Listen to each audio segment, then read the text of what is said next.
За дараагийн даалгавар маань тал бүрээс буюу тile крона. 4-5 дахь шүдний tile крон дээр миний даалгавар байгаа.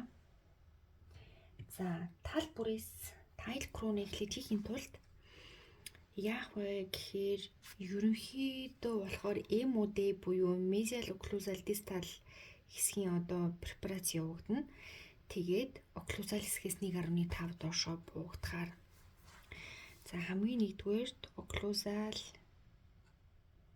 яг энэ mesialаас distal чиглэлд яг шүднийхээ гол хэсгээр 1.5 чөлөөтэй байхаар 2 мм-ийн өргөнтэй явна. Тэхийн тулд эхлээд 1 мм-ээр салгаад тэгээ дараа нь өргөснөө.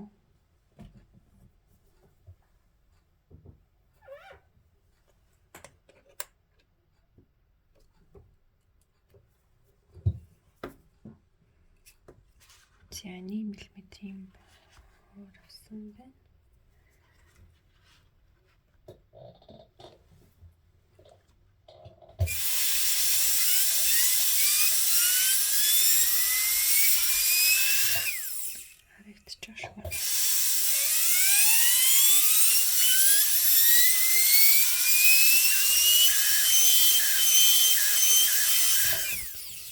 Миний ус ачаа.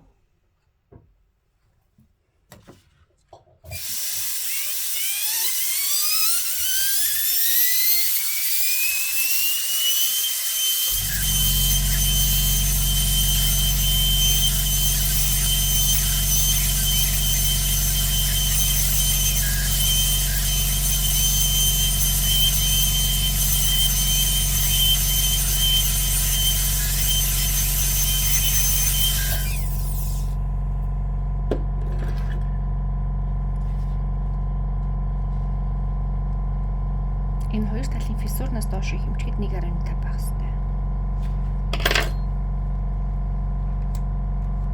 1.5-тай буураар баг зэрэг өргөсгий.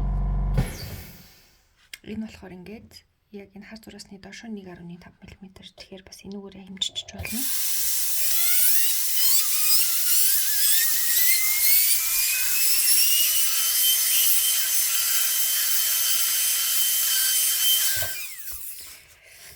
Ингээд харахаар зураасны энэ хоёр фиссур дээрээ яг 1.5 байх ёстой байгаа. За одоо mesial болон distal-аас салгана. Салгахдаа 1 мм-ийн боороор mesial-аас салгана гэдэг маань vestibular талаасаа lingual хүртэл ингээд туурш салгах байхгүй юу? Тэгэхээр 0.5 мм-ээр салгана. Тэхийн тулд 0.5-тай харандаагаараа аппроксималд байрлуулад яг 0.5 мм хаана байна? Тэрүүгээрээ туурш зурлаа. Lingual-та зурлаа.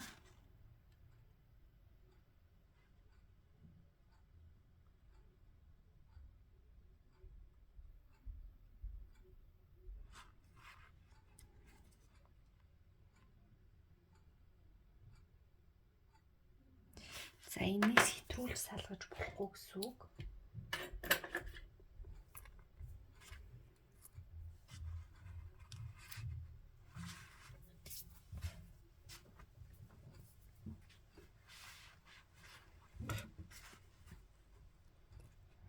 Эхлээд энэ хэсгээ гүйцээгээд mesial руу татна.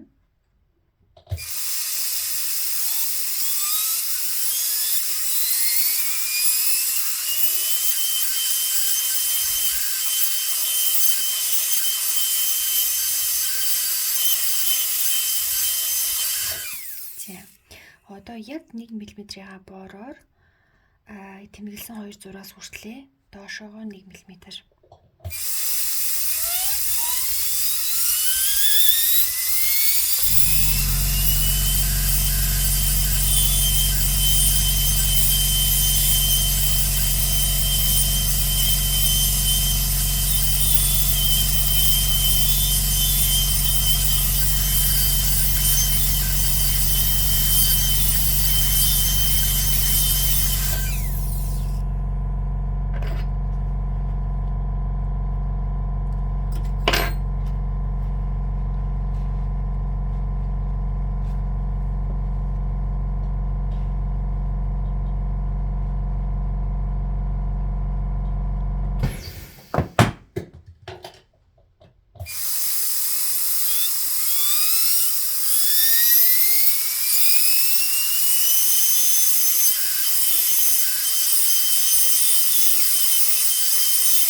нэг иймэрхүү байдалтай каст үүснэ.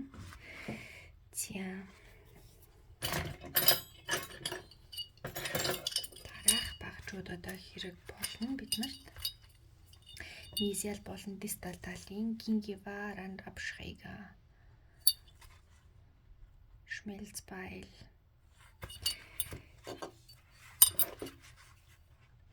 За одоо бидний ингээд паалангийн призмийн чиглэл болохоор одоо ингээд унтлаасаа гадагшаа юм засарсан байдалтай чиглэл үүсэж байгаа. Тэгэхээр бид нар тайл кроныг засахын тулд паалангийн призмийн дагуу засалт үүсэх ёстой. Тэгэхээр ингээд хөндлөнгөөр нь тавьчих юм бол энэ нь паалангийн призмтэй перпендикулараар хөндлөн огтлцох гэдэг аахгүй. Тэгэхээр бид нар энэ ирмгийг 45 градусаар нээж өгөх ёстой. Яа гэвэл паалангийн призм ингэж явагдах учраас. Тэгээд бас дистал талаа, мезиал талаа, вестибуляраас нь орал тал руугаа, лингвал тал руугаа нэвт 0.5 мм-ээр нээж өгнө. Одоо л ингээ харахаар нээгдэггүй.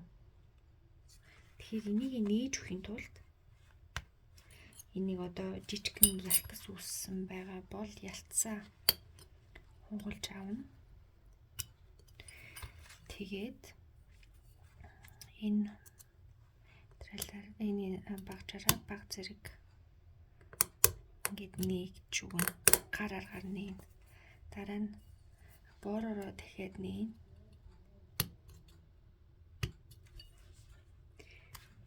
Мезиал талтай бас мөн адилхан.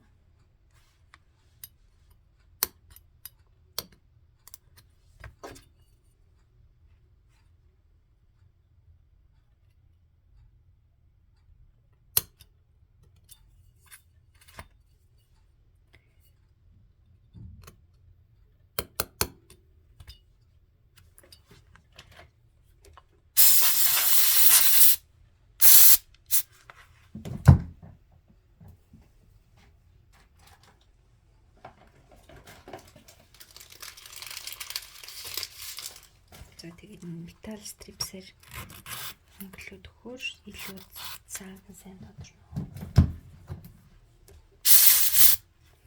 За одоо ингээ харахад баг зэрийн одоо мезиал талаас энэ дунд хэсэгтээ салсан байгаа нь харагдаж байна.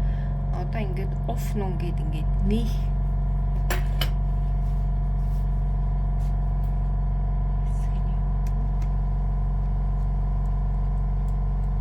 эхлээд болохоор энэ дундлын яг фиссурын өргөсгчийн болохоор 2.5-тай боороор явах байгаа.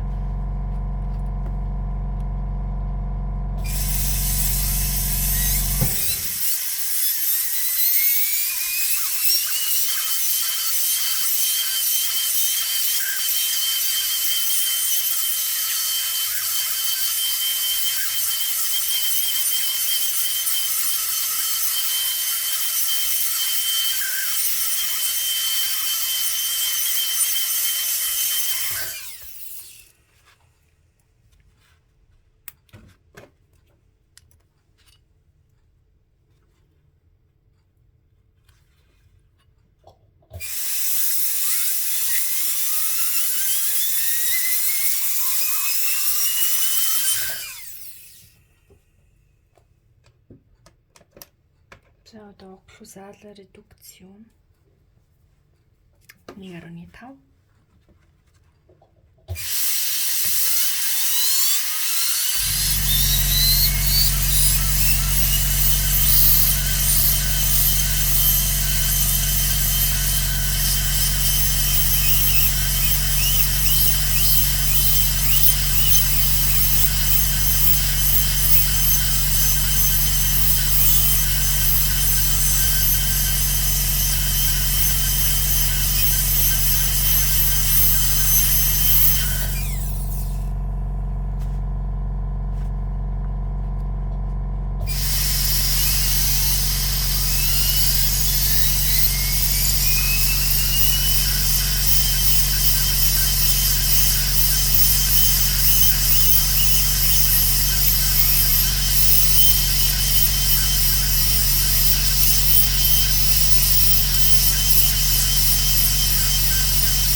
folgende Höcker.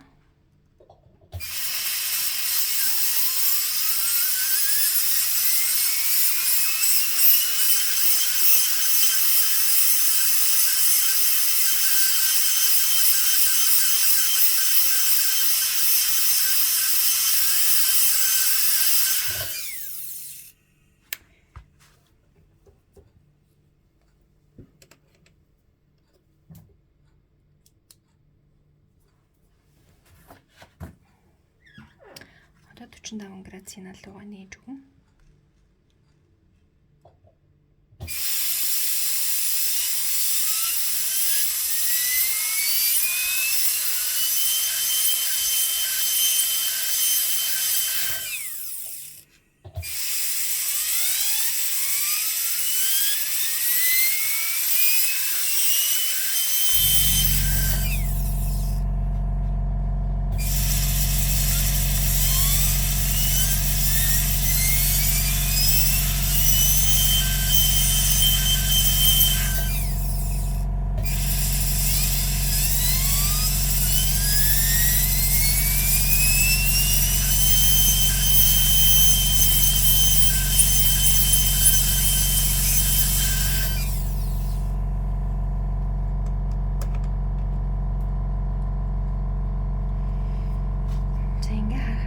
Одоо ингээд нэг юм өнцгийг нарай ингээд нэг юм хурц өнцөг болгож суух тайл кронд илүүх юм зэ одоо юм суух зэ гэх юм уу өхийн тулд энэ одоо конкавискийг нь ашиглаад энэ ирэмгүүдээ жоохон конкависгт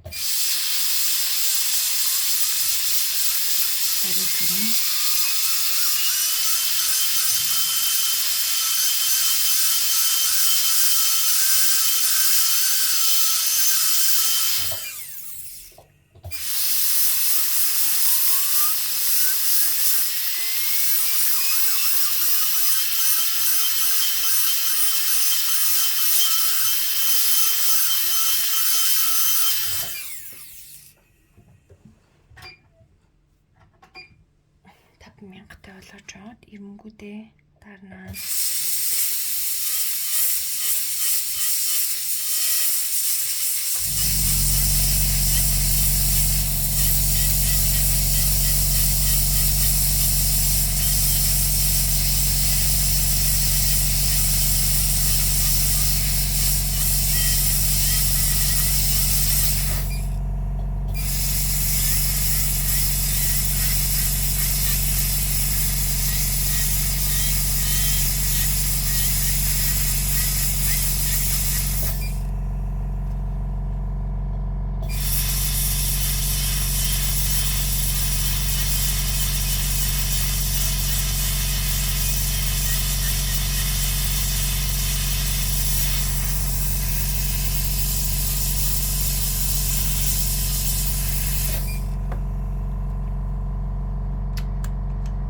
Сүүлийн степ буюу өнгөлгөө. За хамгийн сүүлийн биш юм байна. Тэгээ дахиад контрол яваад засах байвал дахиад засна. Чулуугаар.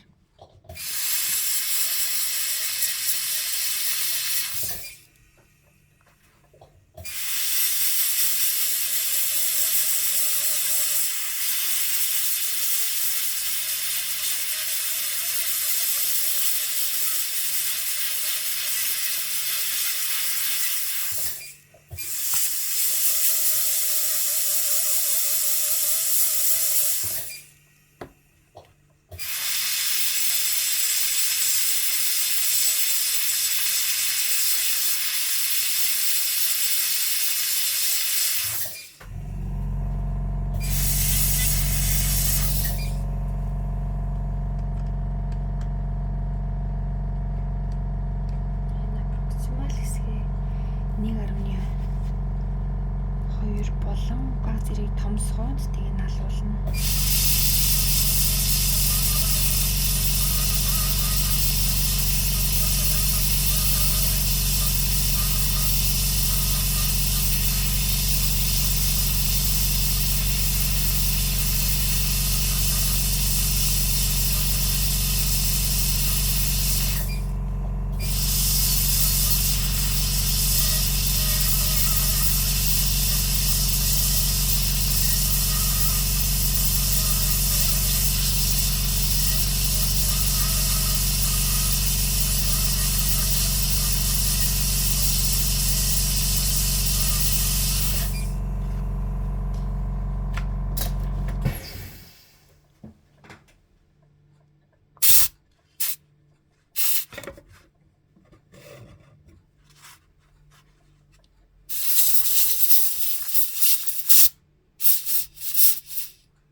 Тэгэхээр ийм нарийн зондны үзүүрээр мезиал дисталаас нь ингээд үзэхэд зондны үзүүрний 0.2 мм нь одоо 1-ээс 2 мм нь ингээд гачиж байгаа юм бол зүг ус үг. Яа гэвэл энэ 0.5 мм учраас дистал нь болсон байна.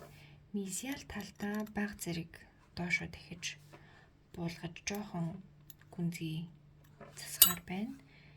Тэгээд түүнээс ишвэл ерөнхийдөө болсон.